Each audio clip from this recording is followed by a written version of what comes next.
Hello, welcome to another Burgundy with Tweedy video. Wonderfully wet day, which has meant that the heath is much quieter than usual. It is also a Tuesday late afternoon, perhaps not exactly peak time of the week. So I've put up a tarp. It's not absolutely necessary. I could probably just about get by sitting underneath an umbrella, but it's cozy. I quite like having this little, home from home, this wine tasting cellar from home. Cellar from home? Cellar from cellar? Doesn't really make sense, that needs work. Today's wine, some Cote de Nuits Village. This is the second in a row of those, although the tasting notes from the last one was so bad I don't know if I'll bother uploading that other video. I don't know, I'll see on review. I haven't edited it yet. This is a producer called Marc Millot. I'm sure I'm pronouncing that wrong, whatever I say. Cote de Nuits Village, as a reminder, is that appellation in the Cote de Nuits, the northern bit of Burgundy. It's a sort of catch-all, a fallback for all the villagers that don't get their own appellation. And I can never remember the number. Is it 5 or is it 7? Some of them are right at the north of the Cote de Nuits, some are down at the south. This particular vineyard is called Faulques, which sounds like what a Burgundian winemaker might say if there's been a particularly bad spell of frost. I have a vague feeling I've had something from this vineyard before. Possibly it was even an earlier vintage from this producer's Cote de Nuits Village, Faulques. And I believe that plot is in one of the villages that make up the Cote de Nuits Village appellation called Comblanchien. If I recall correctly, that's down at the south end of the Cote de Nuits, but I'm doing all this from memory and I may have misremembered that. Finally, for the blurb, it's a 2022 vintage, which until recently I would have probably dismissed as that's almost certainly going to be too young. It is May 2025 when I'm recording this, so this is less than 3 years off the vine. But I had that surprisingly good run from Confluent Gendre of 2022 wines from 3 different appellations up and down the Cote de Nuits, and I actually thought they were surprisingly ready, surprisingly good. I mean, that could just be a quirk of that particular producer and what they decided to do with the fruit in that particular year, but the early glimpses I've had of 2022 so far suggest to me that it is a good vintage. I've had some surprisingly good wines considering their youth, and also possibly what some people refer to as a forward vintage, a vintage that tends to become ready relatively soon. So that's a lot of blurb, isn't it? I should just shut up and open this up. I don't know if you want a more close-up shot of me under the tarp. As I said, it's not strictly necessary. It is raining a bit, but probably more of the drops I'm getting are drops off the leaves of the trees rather than actual genuine rain. But of course it could intensify at any point, so I'll be glad I have this. Do any other wine tasting channels give you talk about tarp setup? Well, that's a bit stiff. Slightly disconcerting. I don't like it when there are scraping noises like that. All right, that came out okay. Cork looks pretty intact. It's quite a firm cork, and I don't know, back to my very subpar stemware. Apologies for that. It's just so much easier, particularly in slightly challenging weather conditions. I don't know why that makes it more. Am I more likely to break a glass when it's raining? I don't know. Slippery. Perhaps that's it. Perhaps that's the excuse. The lighting is quite dull here. It's raining. I'm in the woods and under a tarp, so a bit difficult to assess that, but that looks to be a slightly darkish colour and relatively opaque. Holding it up to the light over there, I certainly can't see my finger through there.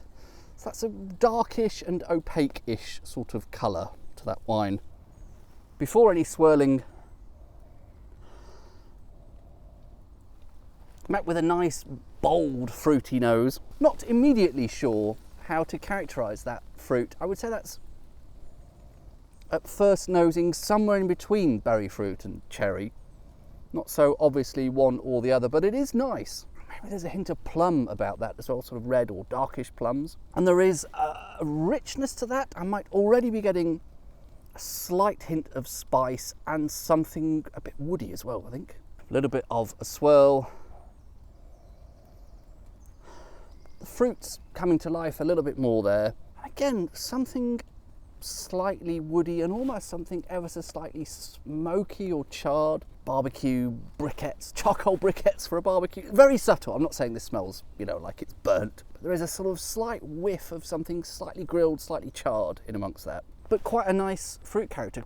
I would say this is quite rich and thick. I don't get any sense from the smell, the colour, that this is going to be a light, delicate wine. I think this is something that pretty heavily extracted, I'm getting the sense here. I don't think we're very far from Nuits Saint-Georges, are we? So possibly a bit of Nuits Saint-Georges-esque character in that sort of big, bold fruit, relatively powerful. Or at least those are that's the sense I'm getting for it so far.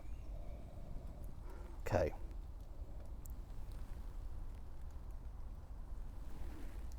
So that's following through on the palate in a way you might expect from that colour, that nose. On the slightly thicker side, it's on the slightly more heavily extracted side. This is definitely not a light, delicate, ethereal wine. Consequently, the mouthfeel is, it's actually relatively smooth, but there is a sort of thickness and a heaviness almost of the body there. Not necessarily in a bad way, I quite like that, and there is something kind of warming and hearty about this, which is quite appropriate and welcome for a wet day like this. I think the fruit character is going a bit more plummy. Once again, I'm reminded of that possibly plum sauce you have. Is it plum based? I'm never quite sure. That you have with duck pancakes. That's a common reference of mine. A little bit like that, and there's a bit of spice on the palate there as well, but quite nice. But none of this feels overworked. It's certainly not gloopy and jammy and really dense. It's a slightly more full-bodied wine than some of the ones I've had recently. I seem to have had a run of slightly lighter wines recently, but I'm not necessarily not enjoying it. You see what I mean? Because the fruit there is quite bright, although it is on the sort of slightly more heavily bodied side for a Burgundy. Obviously, if you were drinking this as a non-Burgundy drinker, you would still think it was very light. But by the norms of Burgundy, particularly the norms of the Cote de Nuits, this is a slightly sort of heavier, richer sort of style of wine. I think I've already mentioned spices there, and there's perhaps a little bit of a peppery, tannic tingle in the finish. I think on this particular occasion, in this setting, I would say I'm quite enjoying that. Perhaps, as I say, not one of the most elegant, sophisticated, dainty, ethereal kinds of Burgundies. It's just not that style. This is richer, thicker, deeper, more full-bodied, within however full-bodied Burgundy can ever really get. I'll put the price on screen. If I recall correctly, it was just shy of 40 quid. And I think above all, nothing about this feels not yet ready. I suppose with age, if this is a relatively thick, heavy wine, it will sort of mellow a bit. But there are no rough edges to this now that suggest to me that it is not yet drinkable. There's none of that greenness or the sort of, an excess of tannins or an excess of acidity or any of those signs that might suggest that it's not yet ready. So again, 2022 does give this impression to me of a relatively forward vintage where wines are less than 3 years old, but actually already quite drinkable. This is just, this particular producer's house style, I assume, is something a little bit more heavy extracted, a bit heavier in general. If you are having a rich, serious sort of a meal, this might well be a very good pairing to go with that. I might stop babbling now. I feel like I've spoken far too much. A couple walked past just now, gave me a funny look, as though there's something weird about a man in a tweed suit sitting under a tarp doing Burgundy tasting notes in the rain. I don't see what their problem is. It seems perfectly normal to me. But cheers.